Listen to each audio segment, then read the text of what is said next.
Arrêtez tout un instant et demandez-vous, quel est le prix réel d'une œuvre inestimable? Cette interrogation n'est pas philosophique, elle est la terrible réalité à laquelle Paris est confronté suite à ce que l'on appelle déjà le casse du siècle. Ce dimanche-là, les voleurs n'ont pas simplement pénétré dans un musée, ils ont fracturé une légende. 9 trésors royaux qui cristallisent des siècles d'histoire française se sont volatilisés en l'espace de 7 minutes chrono. Nous parlons ici des joyaux de la couronne, des colliers de l'impératrice Marie-Louise, considérés comme une partie intégrante de notre identité nationale. Comment cela a-t-il pu se produire en 2025 sous les yeux des systèmes de sécurité les plus complexes au monde? Qui sont ces individus audacieux et suffisamment professionnels pour dérober les symboles de Napoléon en plein jour? Et plus grave encore, si la police redoute que ces trésors soient fondus et démantelés, sommes-nous sur le point de les perdre à jamais? Dans cette enquête détaillée, nous allons plonger au cœur des moindres détails de ce crime, analyser la catastrophe sécuritaire et retracer l'histoire même de ces bijoux dérobés. Tout a basculé en ce fatidique dimanche matin, aux alentours de 9h30, dans la galerie d'Apollon, l'une des plus somptueuses du musée, dont l'éclat fut l'inspiration de la Galerie des Glaces à Versailles. L'objectif était clair et précis, les joyaux de la couronne. Les informations officielles confirment la nature méthodique et l'audace extrême des criminels. L'équipe, estimée à 4 individus cagoulés et armés, a déjoué les dispositifs habituels. Leur plan? Utiliser un monte-charge extérieur positionné à l'aide d'un camion pour atteindre une loggia du musée donnant sur la Seine. C'est par là qu'ils ont fracassé une fenêtre blindée avant de se diriger, munis de petites scies électriques, vers les vitrines hautement sécurisées. Le temps de l'opération, un fait qui sidère la police judiciaire, n'a pas excédé les 7 minutes. Ce timing serré et l'efficacité de leur exécution trahissent l'œuvre d'une organisation criminelle rompue aux casses internationaux et non d'amateurs. Ce fut un véritable assaut éclair qui s'est achevé par leur fuite rapide, possiblement à moto, laissant derrière eux une partie de leur matériel, mais surtout un vide incommensurable dans les vitrines. Pour bien saisir l'ampleur de la perte, il est essentiel de s'attarder sur la valeur historique des pièces volées.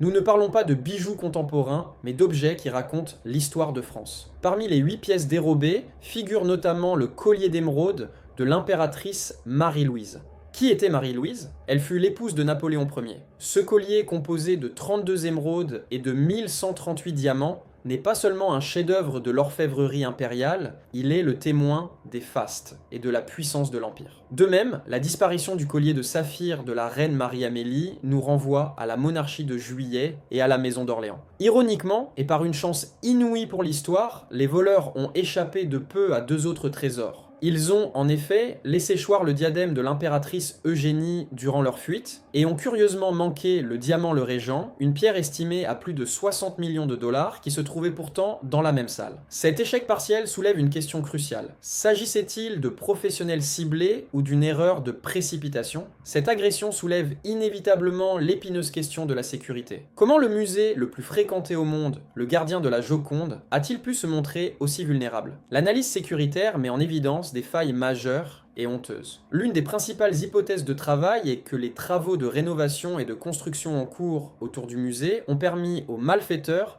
d'accéder à la façade, en profitant de l'utilisation d'un monte-charge mal sécurisé. Les alarmes se sont certes déclenchées, mais le délai de réaction, bien que jugé rapide par la direction, fut insuffisant face à la rapidité de l'opération. L'attaque est révélatrice d'une sous-estimation chronique de la sécurisation du patrimoine, un fait dénoncé de longue date par le personnel du Louvre. Il est d'ailleurs particulièrement ironique de constater que ce casse a eu lieu à seulement 250 mètres de la salle de la Joconde, désormais protégée comme un bunker suite au vol de 1911. Cette proximité démontre que, si une œuvre est hautement protégée, d'autres recoins du musée restent des cibles vulnérables. La priorité absolue pour les 60 enquêteurs de la brigade de répression du banditisme est de déterminer le sort de ces joyaux. La procureure de Paris travaille sur 2 hypothèses principales. La première, la plus redoutée, est celle du démantèlement. Les bijoux sont tellement célèbres qu'ils sont invendables dans leur forme actuelle. Le scénario est le suivant: les métaux précieux sont fondus en lingots et les pierres sont taillées à nouveau, ce qui les rend intraçables sur le marché noir international. C'est la fin redoutée de leur histoire. La seconde hypothèse, moins probable mais plus romanesque, est celle du vol sur commande pour un collectionneur privé et obsessionnel qui garderait ses pièces secrètes. Dans tous les cas, le temps presse et chaque heure écoulée rend la tâche des enquêteurs plus ardue. Ce n'est pas la première première fois que le Louvre est ébranlé. L'histoire se répète, amplifiant l'écho dramatique de ce musée. Il y a un peu plus d'un siècle, en 1911, le vol de la Mona Lisa avait plongé la France dans une crise similaire. Cependant, le parallèle s'arrête là. Le vol de la Joconde était l'acte solitaire d'un ouvrier, Vincenzo Perugia, motivé par un nationalisme exacerbé. Le vol d'aujourd'hui est l'œuvre d'une logistique lourde et d'une organisation d'une violence et d'une efficacité chirurgicale. La ministre de la Culture, Rachida Dati,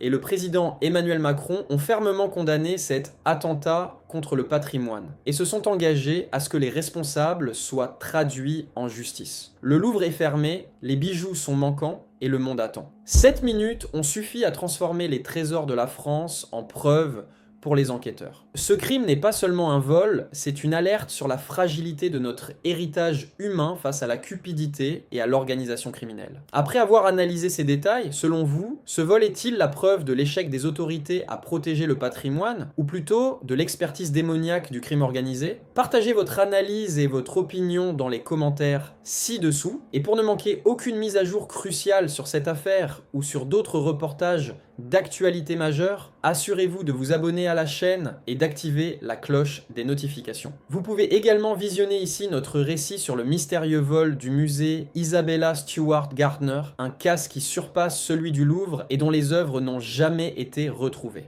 Arrêtez tout un instant et demandez-vous, quel est le prix réel d'une œuvre inestimable? Cette interrogation n'est pas philosophique, elle est la terrible réalité à laquelle Paris est confronté suite à ce que l'on appelle déjà le casse du siècle. Ce dimanche-là, les voleurs n'ont pas simplement pénétré dans un musée, ils ont fracturé une légende. 9 trésors royaux qui cristallisent des siècles d'histoire française se sont volatilisés en l'espace de 7 minutes chrono. Nous parlons ici des joyaux de la couronne, des colliers de l'impératrice Marie-Louise, considérés comme une partie intégrante de notre identité nationale. Comment cela a-t-il pu se produire en 2025 sous les yeux des systèmes de sécurité les plus complexes au monde? Qui sont ces individus audacieux et suffisamment professionnels pour dérober les symboles de Napoléon en plein jour? Et plus grave encore, si la police redoute que ces trésors soient fondus et démantelés, sommes-nous sur le point de les perdre à jamais? Dans cette enquête détaillée, nous allons plonger au cœur des moindres détails de ce crime, analyser la catastrophe sécuritaire et retracer l'histoire même de ces bijoux dérobés.